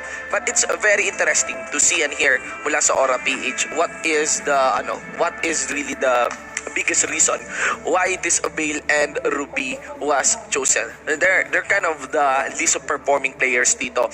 Despite that supposed lead sana ng Aura, no? Bakit ko nasabi na dapat may supposed lead sana yung Aura? Maganda yung simula ng Aura dito eh. Pero may lang ako eh. Hindi ko lang napansin na grabe na pala yung threat nila Eto Max at si Chaknu, no? Kahit hindi ganun kaganda yung KDA ni Chaknu dito, was doing really well. And Hate, man, this is a nice headline for Hate. He is consistent. He was consistent. Now, on to the post-game. Silipin natin ngayon. Let's check them out kung ano nga ba yung naging resulta nung bakit, no? Why this game turned out to be that way. So, double checking ulit. Kaya Sagitno, no surprise naman on Sagitno and having that blue bar up. But Hate here is really consistent. So, he's not just consistent in terms of damage. He was involved with the turrets as well. Kaya naman pala mabababa yung yung kill count niya dito. Although he is participatory, no? Pero mataas yung yung assist niya. Meaning that when he was involved onto the fights, merong mga kasama yan. But look at the damage to turret that he has done. Tamang trabaho lang si Hate dito. There was a lot of space na nagawa dito ni Benny Cutie at I would dare say ni Chaknu at kahit na naman ni Eto Max, no? Look at the damage here to turret ng Aura. That is very, very interesting. I don't but feel na kung ano yung certain playstyle na ginawa ni Grid doon sa Chango kanina, hindi mo talaga pwede gawin sa isang Veil. Yung threat ni Kiluwash sa show niya kanina, napakalayo with this Ruby. Pero here's the thing, I keep on mentioning maganda sana yung simula ng Aura dito. Let's look onto the minimap kasi may ginawa yung Execration dito na kakaibang rotation. They actually had the Khalid rotate here, no? Benny Cutie rotate here. Then went from here. Tapos, ang ganda rin ng rotation ng Balmond. He actually went here, no? So, we have Sakitnu, we have Benny Cutie here. Tapos, the rest of the members ng Execration, pumunta rin dito sa may blue buff. So, let's mark that E. Nag-respond yung ano dyan. Nag-respond yung... sorry, baguhin ko lang yung kulay ng ano natin, ng ating pointer. Let's make that blue. Nag-respond yung Execration dito. They actually fought here, no? Lumapit yung Execration dito. And it was a won by Execration. Habang si... Hate was just farming here. Bottom line, with that kind of setup, yung magandang plano sana ng Execration for that map was foiled kasi ang pinangkuha nila ng buff dito was of a Balmond, no? Now, the thing about Balmond, so dito nakuha na-secure na ng aura, no? Na-secure na ng aura yung buff nila. So walang nakuha yung Execration dito. The problem about Balmond, after ng aura dito, rotate sila dito, tapos pinatulan din yung Balmond. Naabutan pa nila yung Balmond. Na 4-member kill nila yung Balmond dito. Kasi yung Balmond ang bagal kumuha nung Fiend. Ikot-ikot lang yon mga tol. And the thing about nung ikot ng Balmond, it is a massive AoE damage dealing skill. Pero pag inobserbahan mo mabuti yung damage per second niya, hindi talaga ganun kataas. The idea for Balmond is to actually get the wave clear.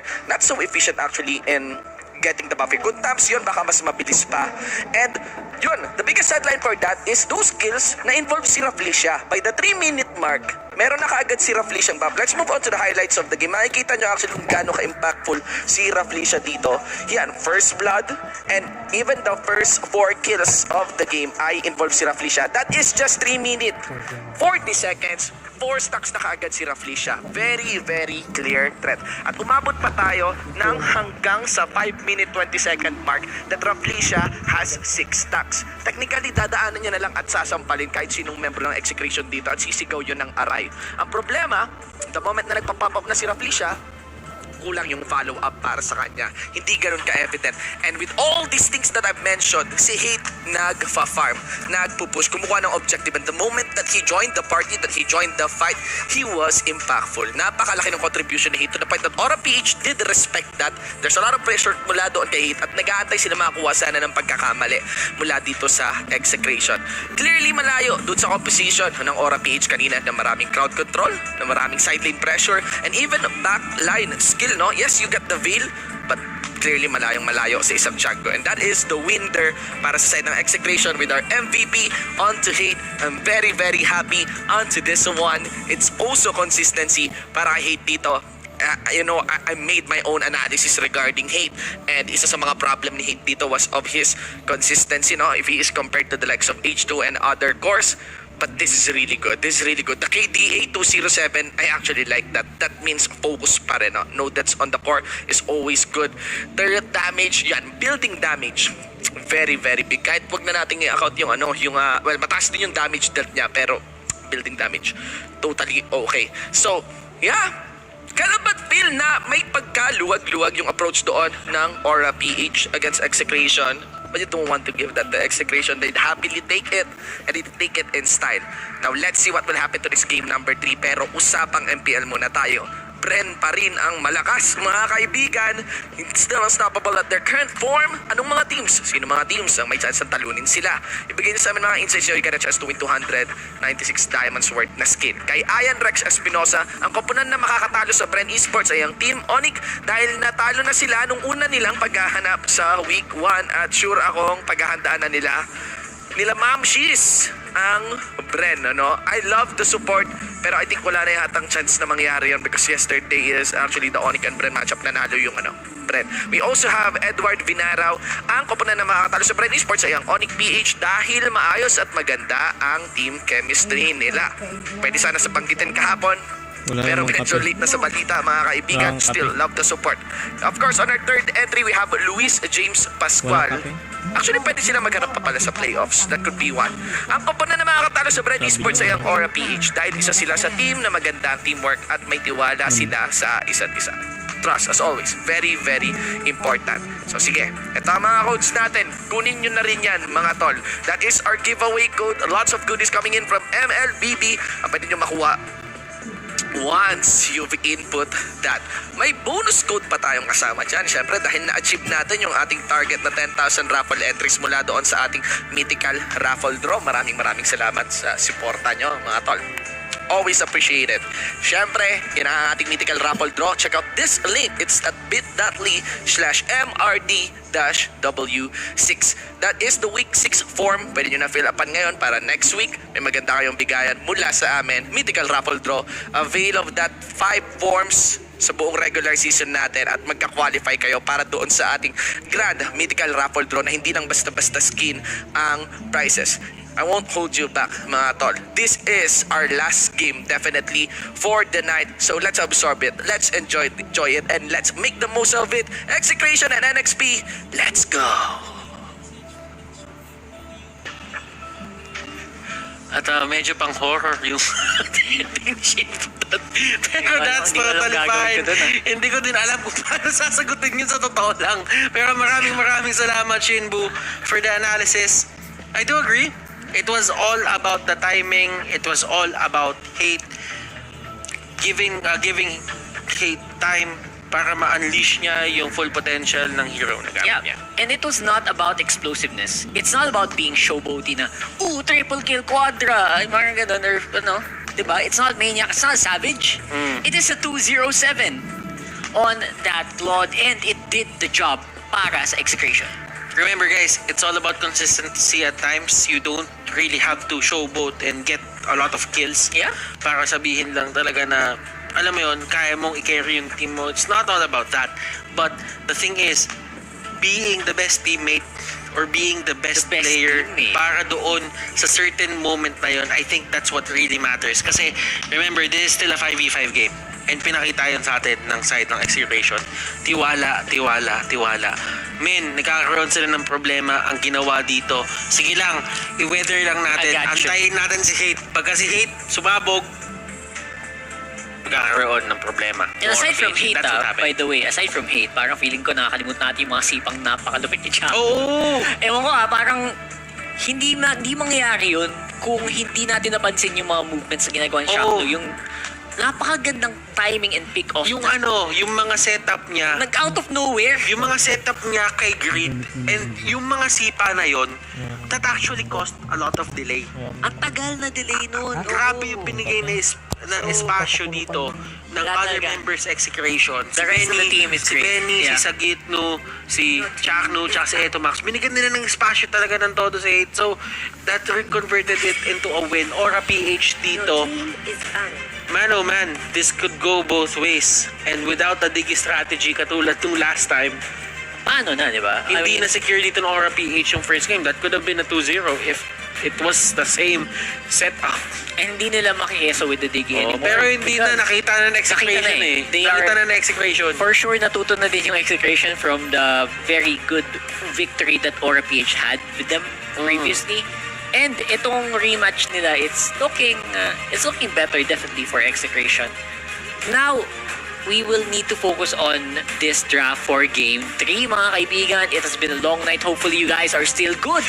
Kasi for sure, you will be very excited to find out kung mako-complete ba ng execution ang bawi laban sa Aura, or will Aura solidify that their win rate is definitely something that you have to be scared of. Surprisingly, Aura PH, binan na nila yung show. Ayaw nila mabigay din sa ng execution. Nakita nila yung Nakita na potential nila ni eh, no? It is interesting. ano mo na lang, kumbaga, tanggalin mo na lang ang last ng impact eh. Yeah, the impact is just ramdam na ramdam. It wasn't evident until the later stages of the game where Chakno is hindi na siya masyadong napapansin until you find it. Pero I feel like they could still use it though. Kiluash's show nung first game was beautiful. That was just one of the trademark na talagang, alam mo yung kahit sinong hero, pag binigay mo kay Kiluash, nagiging split pusher, nagbibuild nung, ano yan? The item that adds, and ano nga pa yun? Ano yun? At Sige, ano? kaya natin yan. At Mamaya, ano? mamaya. Yung Oh. may physical penetration tsaka yung basag ng tore. Malefic. Malefic Roar yun. Oh. Keep forgetting that beautiful name. Hindi kasi, So, well, hindi naman talaga usually kasi kinukuha. yung usually Malefic. talaga kasi bihirang-bihira yun. And si Kiluash binibuild sa mga hira na tulad. So it's like, Eh, kasi it's gusto funny to watch. For the tower taking, di ba? Gusto niya talaga yung tower take Oo. eh. And as long as yung tower take na yun, nag-stack yung only fast tsaka yun eh. Tsaka yung percent damage nung nung Oo. Malefic Roar. Tsaka yung... Boy! Si Lina na open! Yun ang bakit hindi natin napansin. And the Hilda though. And it's because of the Selena. And it's because of the Diggy Bandit. The Digiban, no? They want that vision. And obviously, Aura PH mas komportable sila with heroes that provide the vision. Like the Selena, like the Diggy. And as well as the Yisan Shin, which was Okay. not evident this time. So, naniniwala ako na one way to beat a Selena is to Uh-huh. be aware of your surroundings. Kasi may times bawatalan ng pana. Awareness You don't pa ulit expect- tayo. you don't, Awareness ulit. you don't expect it. Tatamaan ka. Then that means Time to Facebook. time to Pag tumama yun ng time to tagal, Facebook, time to TikTok. TikTok ko muna, Oo. sandali. Diba? Pero kasi, once na aware ka at na-control mo agad yung mapa dito for the side of execution, there's a big chance na hindi mag-online yung Selena. Pero kasi, may bola kasi Ayan ng na nga. Selena eh. Kaya kasi ng Selena at makatama lang ng isang magandang pana, mag-iiba na yung complexion ng laro eh. We'll see if that's gonna happen here. Because Aura PH definitely comfort at vision. Ayan na, nakuha na naman nila ulit ang Yisan Shin. Uranus, I'm surprised this wasn't banned out. Now, Benny Cutie will be locking in that for hate. And nagsisimula nang maging komportable ang execution dito sa Claude na ito. Okay, so sinabi natin kanina na Hilda is one of those heroes na aggressive. Nung nakita nila yung Selena dito onto the side of Aura PH, sabi na execution, kunin natin yung Selena Sige. at yung Khalid. Yep. Ilaban natin yung jungle control. Harapan. nila. Harapan, Oo, invade harapan. natin sila. Bigyan natin sila agad ng pressure para hindi sila makapag-setup. Kasi ito pa rin yung kailangan mo alalahanin dyan eh.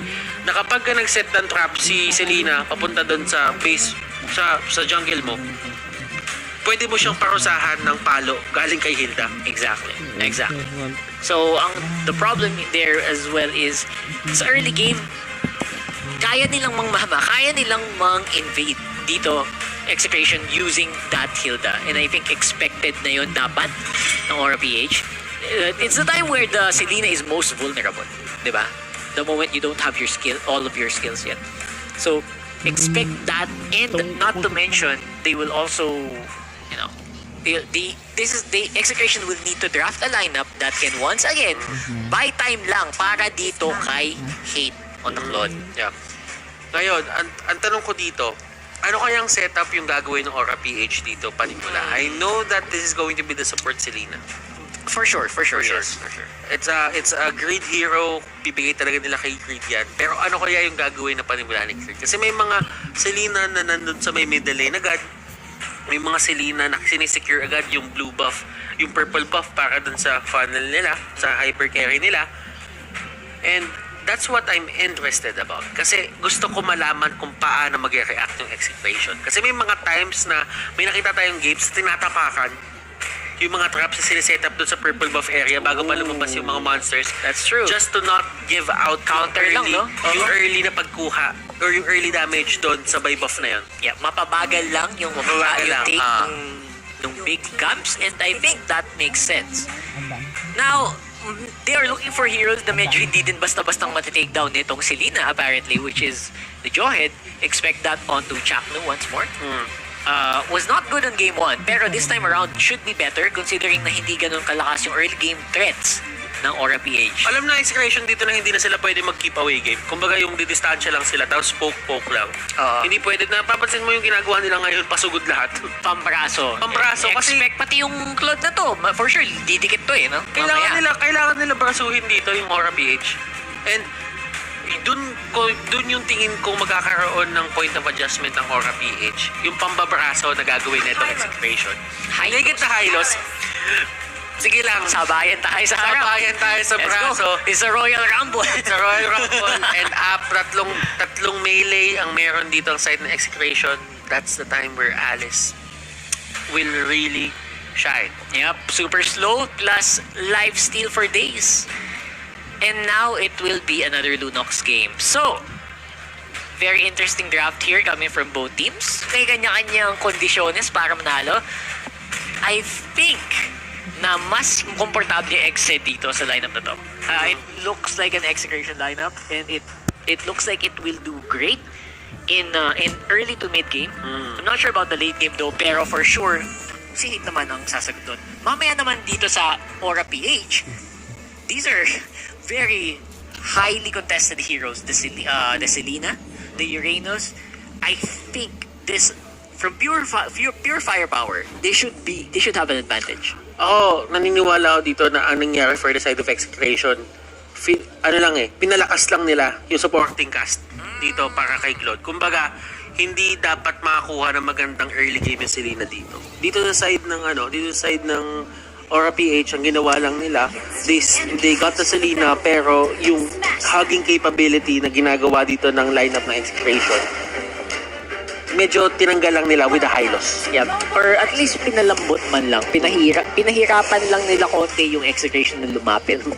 Tinan mo sila Chakno, alam nila Laban na na yun yung pinakaunang gagawin Tapak nila. sa trap. Nakita mo, tinatapakan nila yung trap Sakripisyong so tuba. that hindi mauunahan dito ng Aura PH yung pagkuha ng execution ng purple buff. And that means, kasi kapag nauna ka, rotation-wise, mas mauuna kayong makaikot dun sa mga jungle monsters at mas mauuna mag-level 4 agad dito si JB. Magkakaroon ng threat, kumbaga. Magkakaroon ng threat na magkaroon na early gank. So because of that, the traps are actually a big deal. Kung hindi nyo papansin, sasabihin na yun ng mga tao, trap lang naman yun eh. Ano ba naman? Isa dalawang trap lang yan. Pero it does make a big difference in the DPS of the Selena. And yung Claude dito tinamaan, and this is the capability of the Selena. Yun na nga yun. Sinasabi mo pa kanina pa paulit-ulit, one good arrow can do a lot of things. One good arrow can do a Madami-daming lot of bagay. things. And sa Gitno, going 1v1 against Kilowash dito, wala pa siya sa mga levels niya. So sa Gitno dito, yung high-end kaya niya and yung innate dueling capability ng isang Johet, nagamit niya to his advantage. Maximum effort there. May ginagawa ni KLBJ dito. Minamaso siya ni Mahirap ah. Hirap na hirap siya. Ito yung braso lineup. Braso lang talaga. Ito na yun. And it's working. It's working for execution in the early game. Now, they will need to keep this up. Kasi ang kalaban nila dito is yung farming time ni JP naman. And JP is known to just pop off pag napawayaan. Which is happening right now. Pero kasi, eto lang marksman laban pa rin tayo dito eh. So kung sino yung pinakaunang makakuha siguro ng dalawang items, I feel we'll have a certain advantage. Agad-agad dito for the side of both teams. Kung sino yung unang marksman na may enable. Pero sa gitno tinamaan ng pana. And Pana is real. Pana is real.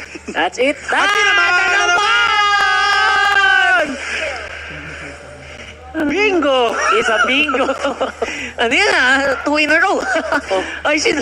Sabi ni Shane ba tumuturo sa amin parang pana yan? Wala naman. Excuse me, Kuya Shinbu. Hindi ganyan. Iba. Ay! Tinamaan na naman! Ako po! What is happening? It's a triple. Kung ganyan... Kuya Baloy. Hoy, Baloy.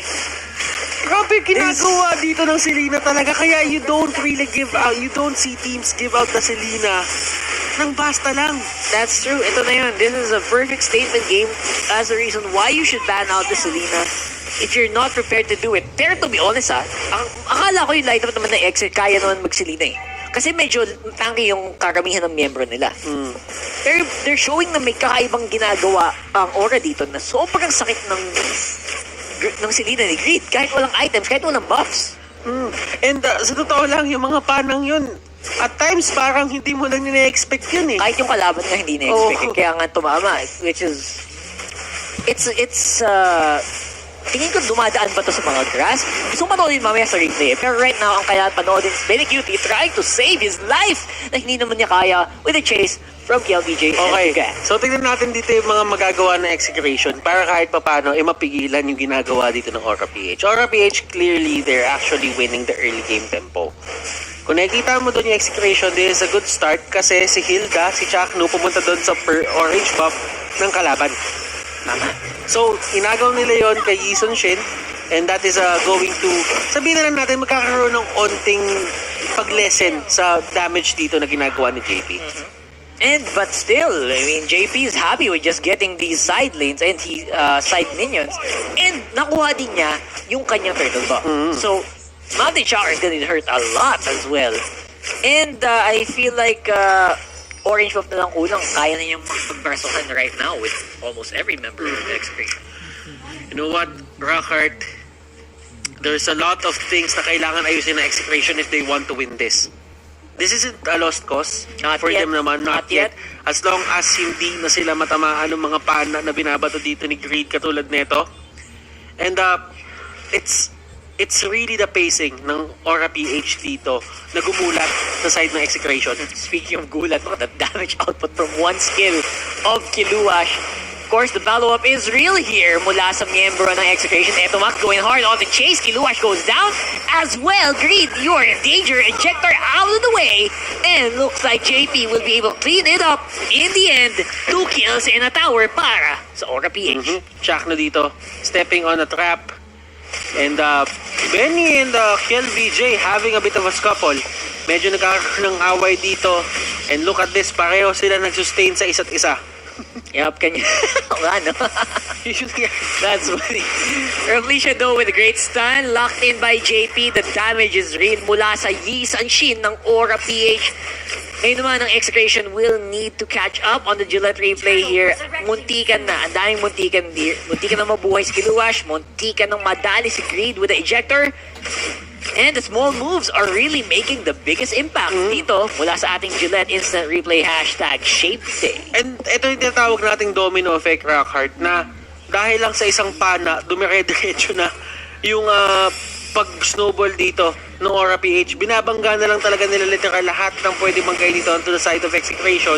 And ang na-enable talaga kasi si JP. Legendary na si JP ngayon. Legendary, 6 minutes, 14-3. And ikaw, isipin mo you're a funnel hyper carry. You're a funneled hyper carry. And you really want to, deal as much damage as possible. You cannot have a better position than this na ina-experience kayo ni JP. That's and in the true. hands of a capable carry, hindi magbabackdown si JP. So what's the counterplay here? Ano ba ang kailangan gawin ng Execration para mabuhay dito? Just use your innate pick-off capability. Katulad nito, pilitin mo sila lumaban sa mga ganitong areas. Pero kasi masyado talaga mataas yung damage output ni JP dito. At least delay the game. Let hate find ways to farm. At kunin mo yung attention dito ng Aura PH na hindi kayo matitake down or cut yung losses nyo to a minimal. Yup. Problem is, again, ang hirap din iwasan ng mga traps and pana din ni Greed. Kaya, I don't know, man. Nagiging Jumongski na si Kuya Greed dito. 307 on the Selena. And so far, they're just waiting for the turtle, probably for another close-up here. This is getting more difficult by the minute here para sa Execration. Hindi release. At itong Aura PH, hindi sila titigil sa pagiging aggressive eh. Alam na natin to from their side na tuloy-tuloy lang to. Map control is their game. Ganito sila manalo. Execration naman, kailangan lang nila maging patient. Yep, just be patient. Just know that you can do this if you can clear the wave, which is I think they're having problems right now kasi lumalaban sila sa ilalim ng torre bot. Sino naman ginagawa ni Kiluash dito? Hugging out, ito si Claude, the arrow is there. Hate dito, kamuntikan tamaan, pero very cutie. Binibait niya, men. Alam mo yun, napatakbo siya on the wrong side of the map. Talagang kinukuha na lang nila yung attention dito ng Aura PH. Ang ginagawa nila, pinupush back nila yung wave. Ayaw nila talaga magbigay dito ng tier 3 turret. But they have to bow down etong isang to. Kasi hindi na nga talaga sila makakahabol doon. And at this point in time, look at the gold lead. 9k halos. 9k at 8 minutes. That is not easy to recover from. And I think gusto nang tapusin agad ng Aura PH ang laban na to. Going for a lot of kills. 2 members remaining para sa Execration. Sa Gitno, will he be able to save it? I don't think so. Man. And the Maniac.